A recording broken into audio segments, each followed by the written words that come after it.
We're going to go into specific details around saving that $10,000, and we're going to start around understanding income tax and just understanding income in general. So the big factor here that we're looking at when we're trying to save $10,000, and this is something that we learned early on, but it took a while to set in to get us to $100,000, to have us save $500,000, to get to the point where we had $1 million, and then get to the point where we were valued at over $5 million. Some of the big aspects around this was that we didn't fully understand, my wife and I at an early age, what we were bringing home. Okay, and now one of the struggles is that we own multiple businesses, and so we didn't really start to pay ourselves a specific dollar amount because we were sort of moving money all over the place and we were just trying to get by as a company. Okay, but one of the big things that I think everyone should understand is know how much money you would make on a weekly basis. Okay, so when we would understand that if I make $70,000 a year on average, okay, and we break this down, we can then look at this and start to think through different aspects of just, you have $70,000, that's your contract with your company, and then when you take that out, how much of this is going to go into federal income tax? Okay, how much of this, if your state has a state income tax, how much of that would then go into the state income tax? And then when you take that from the next step, okay, you go from the state income tax, and then you start to look at things like Social Security, Medicare, stuff like that, okay? So all of those things factor into how much you're being taxed. And then we start to think through, okay, how much of that can I avoid if I contribute to specific areas? Let's say a 401k, okay, some areas where we have write-offs, okay? So now we can start to think through, you know, if we put a certain amount of money into a 401k, into a retirement plan, now that can actually decrease some of those, not decrease the tax rate, but decrease the amount that we're being taxed on. So we can start to think through those specific areas, and if we're making $70,000 a year, that enables us to get to about $1,020 a week as far as our actual take home.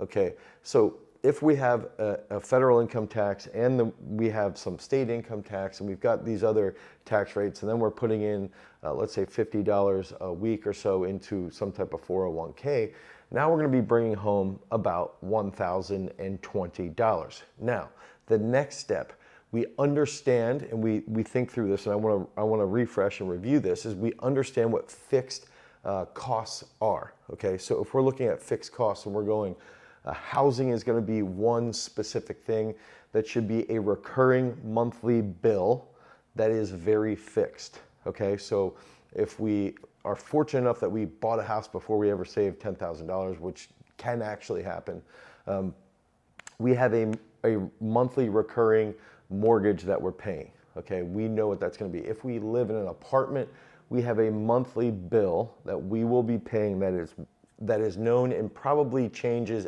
once a year, about maybe once every 2 years. Okay, so housing is going to be a fixed cost that we can factor into a budget.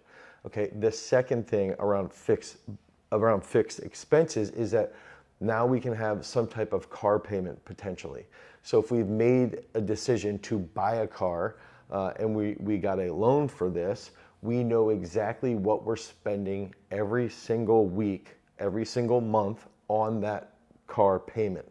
Okay, that will not change. Now, the next thing could be utilities, and this could be a fixed expense for something like a monthly cable bill, something along those lines. Okay, a fourth example of fixed expenses would be something like debt. Okay, so a fixed expense on how much is our credit card bill. This can change month over month, but you're going to understand that there is a specific amount that we have to pay back on that debt. Now, when we come back to variable expenses, the next part of understanding, we have fixed expenses, then we have variable expenses. A variable expense is something like food. Okay, so if we're looking at food and we're thinking through the lens of let's say we go to a grocery store and we just buy anything that we absolutely see because we think we need anything that we see, That's going to raise our food bill. Let's say we go out to eat 3 days a week. That will raise our food bill even higher. So we have to start to think through. That's a variable expense. That's something we can actually control very well. Another thing is heat, electricity, okay, air conditioning, things like that. If we're not home and we leave all the lights on and we have the heat at full blast and it's really cold outside, our bill is going to be very high. So this is a variable expense that we could be controlling, and we can decrease that and recognize, like, hey, let's be more aware of the lights. Let's be more aware of the heat when we're not home, the air conditioning when we're not home. All of these things that can have an impact. Something like as simple as this. I wash my clothes.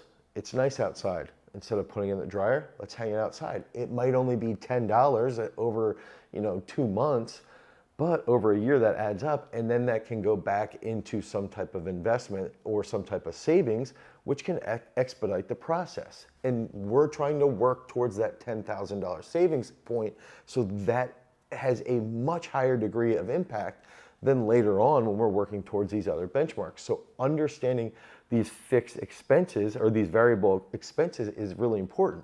Another thing that I've seen could be gifts, it could be clothing. Okay, this is going to be a variable cost.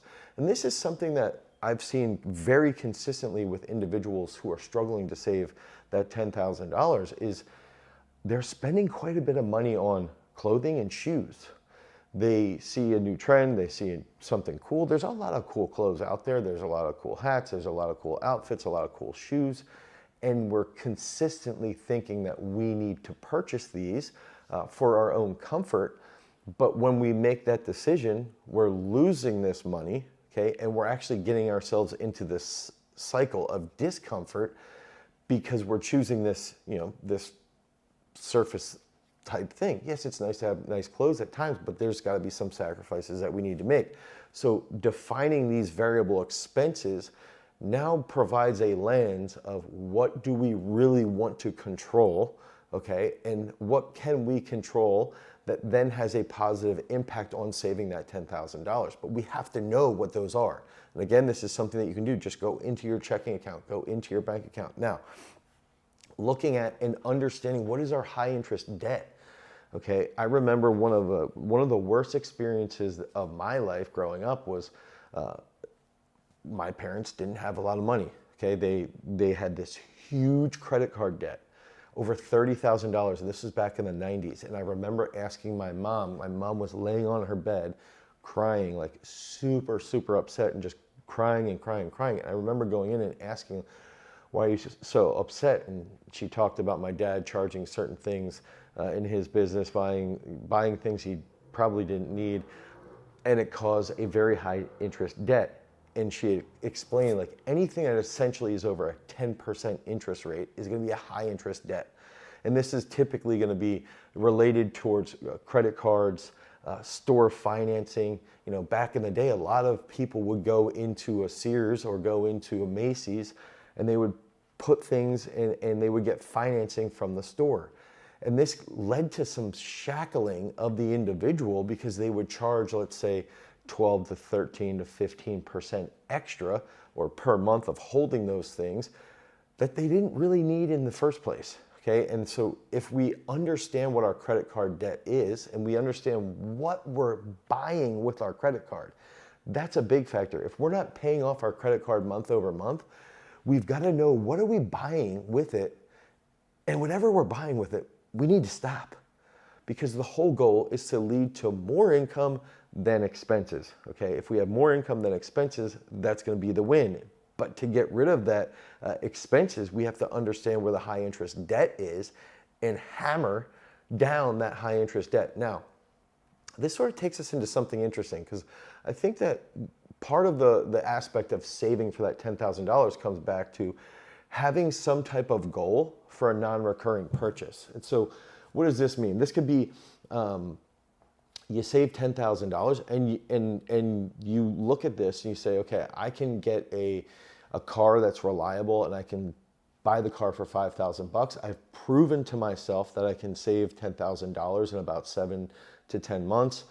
based off of having about $4,000 a month, and I can chip away at those variable expenses now that I understand what that is. I want to have some type of non-recurring capital expense or non-recurring purchase. And so we can look at this as a car. We could look at this if I have an apartment. Let's say you have an apartment that you're paying $1,200 a month for, and you figure out if I save $10,000, I can get some type of specific FHA loan that might give me, I only have to put 3% down on a house that's a $200,000 house. So I can now move that $1,200 a month of an apartment into some type of mortgage. I'm not saying that this is a good idea or not. This is just an example here. But now when you go move into a house that you get for just 3% down, you will be having to pay PMI and things like that. So be aware. I'm not saying that this is the best case scenario, but these are examples of now when you have that home, you can start to build equity into that home.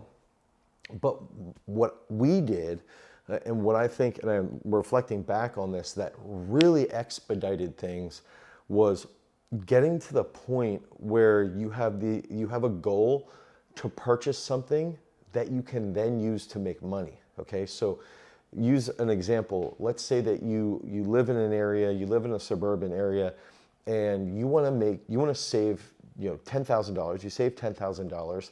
And what you want to do is you want to now take $5,000. You want to buy, let's say, a zero turn, Hustler zero turn. You buy it for $5,000, but you go around to the area and you say, okay, I'm going to work an extra 20 hours a week. I now have this non-recurring purchase. This is now an asset. This zero turn mower will help me make more money. I'm going to go to 100 different houses and I'm going to see if I can get 20 people to hire me at $50 an hour. So now the goal for that non-recurring purchase is an asset that will make me more money, and I will have to work on the front end a little bit more, but then I can make more money, which will then get me to that $10,000 savings point quicker and now lead to a little bit more income and lowering my expenses. Okay, so having some type of goal for a non-recurring purchase, I think, is actually really, really important. I actually think that some type of house, a vehicle, or some type of asset that you can use to make a financial income, an extra financial income, is really important and gives you that greater sense of empowerment when we're looking at this $10,000 sphere. Okay, that's what we're thinking through, because if we can execute this $10,000 sphere, then we can get to 50, then we can do $100,000. In each level, you have to change and strategize those specific things. Now, one final aspect here is that we have to look at savings. And I remember learning this growing up, that we had a savings account. You just put money in there and it sat in the bank account and the bank held it. Okay, and that was all I understood about savings. Now, over a long period of time, okay, I started to learn what a high interest savings account was, what a high yield savings account was.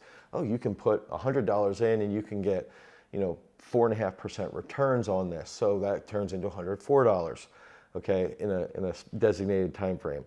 Then I started to look at money markets, brokerage accounts. I started to see, like, wow, I could put $100 into a brokerage account and I could buy $100 worth of Meta, and possibly in a year that $100 could turn into $200 depending upon the time frame that you actually would be doing this. So you could actually see that even as a savings. Now, that's a huge risk because you could also see that savings plummet. But I think those are some real simple things that you need to introduce yourself to. When you're trying to save $10,000, you just need to introduce yourselves to the different ways of savings. You need to understand what each thing is.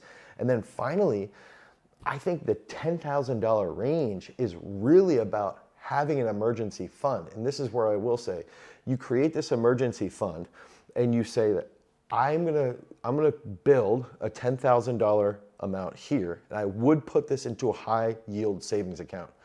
I'm gonna put my $10,000 into a high yield savings, okay? And then what I'm gonna do is I'm gonna look at my expenses over that 6 months. So I'm gonna be aware, I'm gonna go look at my checking account. I'm gonna see what I spent over the last 6 months.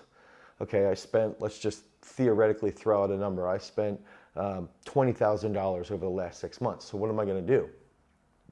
I'm gonna now work towards saving 6 months of expenses into my high yield savings account. So each month, let's say I get to that $10,000 point, each month I'm gonna move over $2,000 into the high yield savings. And now that becomes my emergency fund, okay? So once you save that $10,000, now you start chipping away at the emergency fund. That's really all you're trying to do. But it comes back to, like, I would say two things here: establishing the high yield savings, or establishing some goal for a non-recurring purchase, like an asset, so a house, a car, or some type of equipment that you could then use to make more money. Now, these aren't specific standards, okay? These are things that I think you've got to educate yourself on, recognize that these are all impactful towards saving that $10,000. They're all like the very specifics of fix. It's a specific thing to just be aware of and start to have a better comprehension of.